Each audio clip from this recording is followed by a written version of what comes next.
Hello everyone, welcome to sweet memories. Upcoming రివ్యూలోకి వెళ్ళిపోదాం. Jagadhatri Kaushiki tiffin చేయను అని అంటుంటే బ్రతిమ్లాడి తన చేత్తో కౌశికి టిఫిన్ తినిపిస్తూ ఉంటుంది జగదాత్రి. అప్పుడే వచ్చిన యువరాజ్ నిషికా ద్వారా కౌశికి జరిగిన విషయాన్ని తెలుసుకొని రౌడీ కౌశికి జీవితాన్ని నాశనం చేయాలనుకున్నాడని తెలుసుకొని ఆవేశంగా కోపం కట్టలు తెంచుకొని ఆ రౌడీని వెతకడానికని వాడి ప్లేస్కి బయలుదేరతాడు. ఇటువైపు జగదాత్రి అలా ఇంకా అనుమానంగా చూస్తూ ఉంటుంది యువరాజ్ వైపు. అయినా యువరాజ్ ఏంటి ఏమి రియాక్ట్ అవ్వకుండా అలా వెళ్ళిపోయాడు అని చెప్పి ఆలోచనలో పడతారు జగదాత్రి అండ్ కేదార్. అప్పుడే ఇంకా కేదార్ దగ్గరికి వస్తుంది జగదాత్రి. కేదార్, ఆ కార్లో మనకి ఏదైనా చిన్న క్లూ దొరికినా మనకి చాలా యూజ్ అవుతుంది కాబట్టి క్లూస్ కోసం మనం వెతకాలి అని అంటారు. ఆల్రెడీ వెతికారు దాత్రి, ఒకసారి ఇది చూడు, ఇది అలాంటి పౌడర్ సప్లై చేసే ఏరియా కాబట్టి ఇది ఎక్కడుందో తెలిస్తే ఈ అడ్రస్ని పట్టుకుంటే వాడి గురించి మనం ఈజీగా ట్రేస్ అవుట్ చేయొచ్చు. అండ్ వాడి కార్కి అండ్ మొబైల్కి జీపీఎస్ ట్రాకర్ అనేది కనెక్ట్ అయి ఉంది కాబట్టి వాడి జీపీఎస్ని మనం ఈజీగా తెలుసుకోవచ్చు దాత్రి, రా వెళ్దామని చెప్పి ఇంకా వెంటనే అలా బయలుదేరుతారు జగదాత్రి అండ్ కేదార్. కానీ జగదాత్రి అండ్ కేదార్ కంటే ముందే ఈ యువరాజ్ అయితే వాడి గురించి తెలుసు కాబట్టి వాడున్న స్పాట్కి బయలుదేరుతాడు. ఇటువైపు ఆ రౌడీ మాత్రం ఇప్పుడు ఒకవేళ యువరాజ్కి తెలిస్తే నన్ను చంపేస్తాడు, ఏం చేయాలో అర్థం కావట్లేదని కంగారు పడుతూ ఉంటాడు. యువరాజ్ రౌడీ దగ్గరికి వెళ్తాడు. రౌడీని బాగా కొడుతూ, ఎంత ధైర్యం రా నీకు, మా అక్కపై చెయ్యేస్తావరా వెదవా అని చెప్పి ఫుల్గా కొడతాడనమాట యువరాజ్. అన్న నీ కాలు పట్టుకుంటానన్నా, నన్ను క్షమించన్నా, నేనేదో మత్తు ఎక్కువై అలా చేశానన్నా, అంతేకాని నాకు ఏమి తెలియదన్నా అని చెప్పి ఇంకా ఏమీ తెలియనట్టు యువరాజ్ కాలు పట్టుకుంటాడు. ఆ రౌడీ, తప్పు చేశాను, నిన్ను ఆ వీలునామా తీసుకురమ్మని వెళ్ళమని చెప్పడం తప్పు చేశాను. ఆ వీలునామా నా చేతికి వస్తే ఆస్తి నాదనుకున్నాను, అదంతా తప్పు చేశాను. నిన్ను పంపించకుండా ఉంటే సరిపోయేది, కానీ నువ్వు మొత్తం నాశనం చేశావు, మా అక్క జీవితం జోలికొచ్చావు, కాబట్టి నిన్ను చంపేస్తాన్రా అని చెప్పి గన్ని పాయింట్ బ్లాంక్లో పెడతాడనమాట యువరాజ్. ఇంకలా అప్పుడే జగదాత్రి కేదార్ అక్కడికి వచ్చి యువరాజ్ మాట్లాడిన మాటలన్నీ వింటారు. విన్నాక ఒక్కసారిగా షాక్లో ఉండేసరికి అప్పుడే యువరాజ్ ఆ రౌడీని షూట్ చేసి చంపేస్తాడు.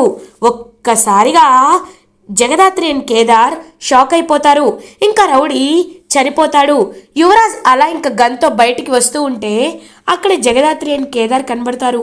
ఒక్కసారిగా యువరాజ్ షాక్ అయిపోతారు. ఏం చేసావు యువరాజ్ అని అడుగుతాడు కేదార్. ఏం చేయడం ఏంట్రా, అక్క జీవితాన్ని నాశనం చేయాలనుకున్న వాడి ప్రాణాలు తీసేశాను, ఇప్పుడు నాకు సంతోషంగా ఉంది అని అంటాడు యువరాజ్ చట్టాన్ని నీ చేతిలోకి తీసుకోవడం తప్పు అని అంటుంది జగదాత్రి. ఏం చేస్తారు, కంప్లైంట్ ఇస్తారా, ఇచ్చుకోండి, నాకేమీ ప్రాబ్లం లేదు అని అక్కడి నుండి వెళ్ళిపోతాడు యువరాజ్. ఇంకలా యువరాజ్ గన్తో ఇంటికి వచ్చేసరికి కౌశికి, సుధాకర్, వైజయంతి వీళ్ళందరూ ఒక్కసారిగా షాకింగ్గా చూస్తూ ఉంటారు. ఏంది బావో, అబ్బోడా ఏమైందిరా, ఏందా చేతి నిండా రక్తం అని అడుగుతుంది వైజయంతి. చంపేశానమ్మా, వాడిని చంపేశాను, నా అక్క మీద చెయ్యేసిన వాడి ప్రాణాలు తీసేశాను అని అంటాడు యువరాజ్. ఒక్కసారిగా షాక్ అయిపోతుంది వైజయంతి. కౌశికి స్టన్ అయిపోతుంది. యువరాజ్ ఏం మాట్లాడుతున్నావు అని అడుగుతుంది. అవునక్క, నీ కళ్ళల్లో కన్నీళ్లు పెట్టిన వాడిని నేను చంపేశాను అని గట్టిగా చెప్తాడు యువరాజ్. అప్పుడే ఇంకా జగదాత్రి కేదార్ కూడా రీచ్ అవుతారనమాట ఇంటికి. ఇంకా జగదాత్రి కేదార్ వైపు చూస్తూ ఉంటాడు యువరాజ్. అప్పుడే ఇంకా పోలీసులు అక్కడికి వస్తారు. పోలీసులను ఎవరు పిలిచారు అని పాపం జగదాత్రి ఆలోచిస్తుంటే నేనే పిలిచాను అని అంటాడు యువరాజ్.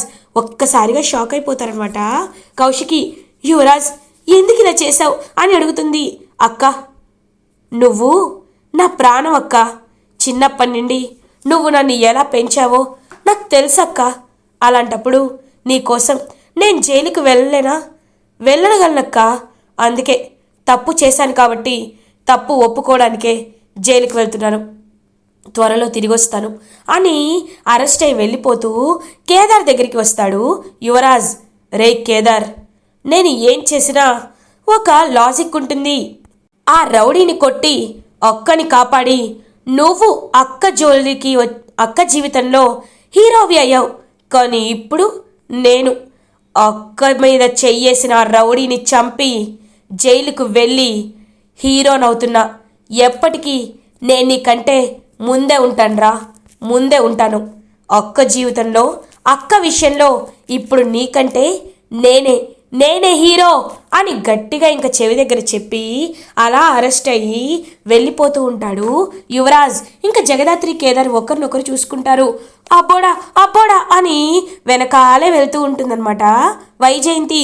నిషిక కూడా వెళ్తుంది. నిషి, అమ్మని జాగ్రత్తగా చూసుకో, ఏమీ అవ్వదు, నేను కొద్ది రోజుల్లో వచ్చేస్తాను అని చెప్పి ఇంకా అలా అరెస్ట్ అయ్యి వెళ్ళిపోతాడనమాట యువరాజ్. ఇంకా పాపం ఆలోచిస్తూ ఉంటారు కౌశికి. పాపం యువరాజ్ నా కోసమే ఇలా చేశాడు. వాడికి నేనంటే ఎంత ప్రేమో. చిన్నప్పటి నుండి నేను వాడిని కంటికి రెప్పలా చూసుకున్నాను. వాడు నా కోసం ఇంత చేశాడు.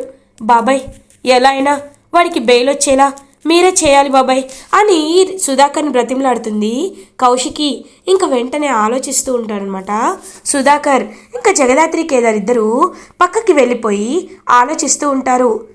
కేదార్, నాకెందుకో ఇదంతా ఒక సర్కిల్లా అనిపిస్తుంది కేదార్.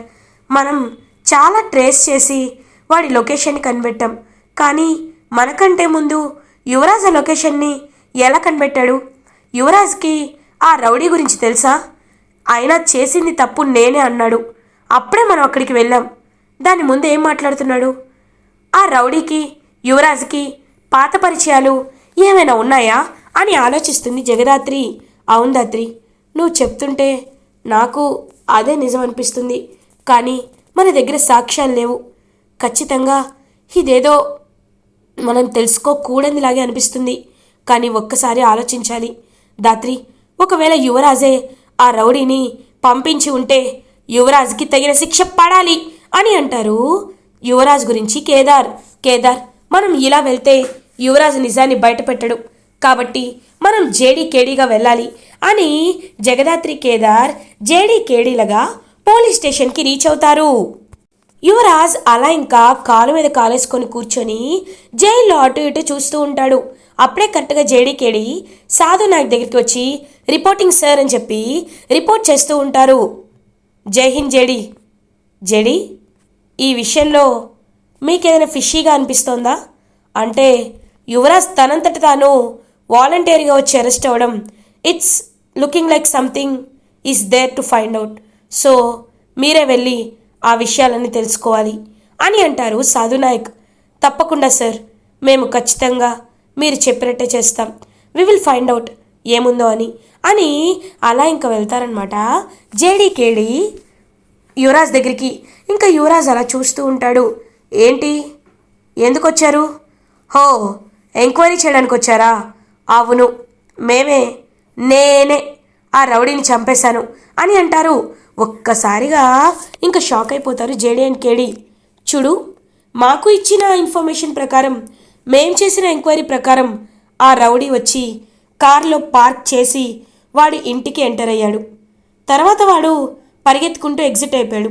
అప్పటి నుండి వాడి లొకేషన్ ఎవరికీ తెలీదు. కానీ నువ్వు వాడిని ఎలా కనిపెట్టావు? అసలు నీకు వాడి లొకేషన్ ఎలా తెలిసింది అని అడుగుతారు. ఒక్కసారిగా యువరాజ్ తడబడిపోతాడు. ఇదేంటి, నేను ఏదో అనుకున్నాను, ఇప్పుడు ఎలా కవర్ చేయాలి అని ఆలోచిస్తూ, అంటే నాకు కొంతమంది టచ్లో ఉన్నారు, వాళ్ళ ద్వారా వాడిని కాంటాక్ట్ అయ్యాను అని చెప్తారు. అవునా, అయితే మరి ఎందుకు వాడు నీ కాళ్ళు పట్టుకొని బ్రతిమాలాడు అని అడుగుతుంది జేడీ. ఒక్కసారిగా షాక్ అయిపోతాడు యువరాజ్. ఏంటి, మాకెలా తెలుసు అనుకుంటున్నావా? మా దగ్గర సీసీటీవీ ఫుటేజ్ ఉంది అని క్లియర్గా ఆ ఫుటేజ్లో ఆ ఎదురు బిల్డింగ్ ఏదైతే ఆపోజిట్లో ఉంటుందో ఆ బిల్డింగ్కి అవుట్ సైడ్ ఒక సీసీ క్యామ్ ఉండడంతో అందులో క్లియర్గా రికార్డ్ అయి ఉంటుందన్నమాట. యువరాజ్ కాలు వాడు పట్టుకోవడం, ఇంకా కరెక్ట్గా అప్పుడే యువరాజ్ వాడిని షూట్ చేసేయడం, ఇదంతా కనబడుతుంది. ఒక్కసారిగా యువరాజ్ షాక్ అయిపోతాడు. చూడండి, వాడికి నాకు పరిచయం ఉందా లేదా అని తెలుసుకోవడం మీ బాధ్యత కాదు. హత్య ఎవరు చేశారని తెలుసుకోవడమే మీ బాధ్యత. నేనే ఒప్పుకుంటున్నాను కదా ఆ మర్డర్ చేసింది నేనేనని. కాబట్టి మీరింకా నా విషయంలో జోక్యం చేసుకోవాలని ప్రయత్నించొద్దు అని అంటాడు యువరాజ్. ఇంకప్పుడే కరెక్ట్గా త్రిపాఠి అక్కడికి వస్తాడు. జేడీకేడి, యువరాజ్కి బెయిల్ వచ్చింది కాబట్టి అతన్ని వదిలిపెట్టండి అని అంటారు. మర్డర్ కేసులో బెయిల్ ఎలా వస్తుంది అని అంటుంది జేడీ. కండిషనల్ బెయిల్ వచ్చింది అండ్ రేపే కోర్టులో సబ్మిట్ చేస్తాం. అండ్ ఇదంతా ఒక సెల్ఫ్ డిఫెన్స్లో భాగంగా చిత్రీకరించబడుతున్నారు. పెద్ద వాళ్ళే యువరాజ్కి బెయిల్ ఇప్పిస్తున్నారు. కాబట్టి మీరు ఈ విషయంలో పక్కకి ఉంటేనే మంచిది అని అంటాడు త్రిపాఠి. ఇంకా జేడీకేడి పక్కకి వెళ్ళిపోతారు. అలా ఇంకా బెయిల్పై యువరాజ్ బయటికి వచ్చేస్తాడు. ఇంకా పాపం యువరాజ్ తిరిగి ఇంటికి రావడంతో హ్యాపీగా ఫీల్ అవుతారనమాట కౌశికి. ఇంకా చాలా హ్యాపీగా చూస్తూ ఉంటుంది కౌశికి. యువరాజ్ అని చెప్పి యువరాజ్ని పాపం ప్రేమగా తలపై చేవేసి నిమురుతూ ఉంటుంది. అక్క, ఇప్పటికైనా నా ప్రేమేంటో నీకు అర్థమైందా అక్క? మధ్యలో వచ్చిన వాళ్ళు మధ్యలోనే ఉంటారక్క. కానీ నువ్వు నేను పుట్టినప్పటి నుండి నన్ను చూస్తున్నావు కదక్క. కాబట్టి నా ప్రేమే ఆ కేదార్ గారి ప్రేమ కంటే ఎక్కువ అని అంటారు. చూడు, నువ్వు ఇలా మాట్లాడడం కరెక్ట్ కాదు కేదార్. ఎందుకంటే నేను నిన్ను కేదార్ని ఒకేలా చూస్తున్నాను. ఎందుకంటే నా దృష్టిలో మీరిద్దరూ ఒకటే. మీరిద్దరూ నా కళ్ళ లాంటి వారు అని చెప్పి పాపం కౌశికి చెప్తూ ఉంటుంది యువరాజ్తో. ఇది ఇలా ఉండగా కౌశికి తన రూమ్లోకి వెళ్ళి ఆలోచించుకుంటుంటే అప్పుడే కరెక్ట్గా సురేష్ కౌశికి వాళ్ళ ఇంటికి వస్తాడు. ఇంకా సురేష్ అయితే అలా పాపం కౌశికి వైపు చూస్తూ ఉంటారు. వెంటనే యువరాజ్, అక్క నేనే అని చెప్పి చెప్తూ ఉంటాడు. పాపం జగదాత్రి, కేదార్, వదిన మీకిప్పుడు ఒక తోడు అవసరం కాబట్టి మేమే సురేష్ అన్నయ్యని పిలిపించాం. అన్నయ్య మీరు వదినతో మాట్లాడండి అని చెప్పి పాపం అక్కడి నుండి వెళ్ళిపోతారు జగదాత్రి అండ్ కేదార్. పాపం కౌశికి అలా ఇంకా సురేష్ వైపు చూస్తూ సురేష్ని పాపం బాధపడుతూ ఉంటుందన్నమాట సురేష్తో షేర్ చేసుకుంటూ. చూడు కౌశికి, నువ్వు ఈ విషయంలో బాధపడద్దు. ఎందుకంటే నీకు తోడుగా నేనున్నాను. అయినా నీకు 2 తమ్ముళ్ళు ఉన్నారు. వాళ్ళు నిన్ను కాపాడారు. కానీ నీకేమైనా జరిగితే నేను తట్టుకోలేకపోయేవాడిని. నువ్వేమీ బాధపడద్దు. నిన్ను ఖచ్చితంగా నేను ఇక్కడికే వచ్చేయాలనుకుంటున్నాను. నీకు తోడుగా ఉండాలి అనుకుంటున్నాను అని అంటారు. పాపం సురేష్, వద్దు సురేష్, నీకు తెలుసు కదా మనం ఎందుకు ఇలా ఉంటున్నామో. కాబట్టి నేను ఇబ్బంది పెట్టాలి అనుకోవటం లేదు. కానీ ఒకటి మాత్రం నిజం, నాకు ఏమీ అవ్వకుండా చూసుకోవడానికి నా 2 తమ్ముళ్ళు ఉన్నారని చెప్పి పాపం సురేష్కి చెప్తుంది కౌశికి. అప్పుడే కరెక్ట్గా జగదాత్రి, వదిన మీరు కరెక్ట్గా చెప్పారు వదిన. అయినా ఇంకా వాడు కూడా చచ్చిపోయాడు కదా, వాడి గురించి ఎక్కువగా ఆలోచించడం మంచిది కాదు. కాబట్టి ఇప్పుడు మనం చేయాల్సింది ఒకటే. ఏంటి మర్చిపోయారా వదిన? రేపు రాఖీ కదా, కాబట్టి మీరు మీ తమ్ముళ్ళకి రాఖీ కట్టాలి కదా అని అంటుంది జగదాత్రి నవ్వుతూ. ఇంకా అలా పాపం కౌశికి ఆ ట్రాజడీ అండ్ ట్రామాలో నుండి బయటికి రావడానికి ట్రై చేస్తూ ఉంటారు. ఇది ఇలా ఉండగా మార్నింగ్ అవుతుంది. జగదాత్రి వాళ్ళ ఇంట్లో రాఖీ పండగ సెలబ్రేషన్స్ స్టార్ట్ అయిపోతాయి. ఇంకలా జగదాత్రి అన్ని అరేంజ్మెంట్స్ చేస్తూ ఉంటే కౌశికి హ్యాపీగా శారీ కట్టుకొని బయటికి వస్తుంది. ఇంకలా కౌశికి కేదార్ని, యువరాజ్ని ఇద్దరిని పక్కపక్కన కూర్చోపెట్టి ఫస్ట్ కేదార్కి రాఖీ కడుతుంటే, అక్క నువ్వు ముందు వాడికి ఎందుకు కడుతున్నావు, నాకు కదా కట్టాలి అని అంటారు. చూడు యువరాజ్, ముందు పెద్ద తమ్ముడికి కట్టాలి, తర్వాత చిన్న తమ్ముడికి కట్టాలి, అర్థమైందా? ఈ విషయంలో నువ్వు నన్ను ఇబ్బంది పెట్టద్దు అని చెప్పి ఇంకలా పాపం ఫస్ట్ అయితే కేదార్కి కడుతుందనమాట కౌశికి. ఇంకలా కేదార్కి కట్టేసరికి కేదార్ చాలా అంటే చాలా హ్యాపీగా ఫీల్ అవుతారు. అక్క నీకోసం ఒక గిఫ్ట్ తీసుకొచ్చాను అని చెప్పి కౌశికి ఒక గిఫ్ట్ని ఇస్తాడనమాట కేదార్. ఇంకా అందులో ఒక మంచి నెక్లెస్ ఉంటుంది. అది చూసి చాలా హ్యాపీగా ఫీల్ అవుతాడు. అలా ఇంకా సురేష్ అండ్ కౌశికి ఇటువైపు ఇదంతా చూస్తూ యువరాజ్ జెలస్గా ఫీల్ అవుతాడు. యువరాజ్ దగ్గరికి వస్తుంది. యువరాజ్కి కూడా హారతి ఇచ్చి రాఖీని కడుతుంది కౌశికి. ఇంకలా యువరాజ్ కూడా హ్యాపీగా కౌశికితో రాఖీ కట్టించుకుంటాడు. తర్వాత జగదాత్రి అండ్ నిషి ఇద్దరూ వచ్చి ఇంకా సురేష్కి రాఖీని కడతారు. సురేష్ తర్వాత బూచీకి కూడా రాఖీని కడతారు. బూచి చాలా హ్యాపీగా ఫీల్ అవుతాడు. తర్వాత కీర్తి పాప వచ్చి ఇంకా తనకి పుట్టిన ఒక చిట్టి తమ్ముడికి రాఖీ కడుతుంది. అలా అందరూ రాఖీ సెలబ్రేషన్స్లో హ్యాపీగా ఎంజాయ్ చేస్తూ ఉంటారు. ఇదంతా దూరం నుండి చూస్తున్న జగదాత్రి కేదార్తో, కేదార్ నేను కోరుకున్నది ఇదే, నాకు కావాల్సింది ఇదే, నాకు చాలా చాలా అంటే చాలా సంతోషంగా ఉంది, ఇలాగే మన ఫ్యామిలీ ఎప్పుడు ఇలానే ఉండాలి అని అంటారు. జగదాత్రి అవును దాత్రి, ఇలా మన కుటుంబాన్ని కళ్ళ ముందు చూసుకోవడం కంటే అదృష్టం ఏముంటుంది, ఎప్పటికైనా వజ్రపాటి కుటుంబం ఇంతే సంతోషంగా ఉండాలి అని పాపం అందరూ ఎంజాయ్ చేస్తూ హ్యాపీగా ఉంటే అదంతా చూసి మురిసిపోతూ ఉంటారు జగదాత్రి అండ్ కేదార్. ఇలా ఎపిసోడ్ ఎండ్ అవుతుంది. ఫర్దర్ ఎపిసోడ్ రివ్యూస్ ముందుగా మీకు కావాలి అనుకుంటే మా ఛానల్ని సబ్స్క్రైబ్ చేసుకోండి. Thanks for watching.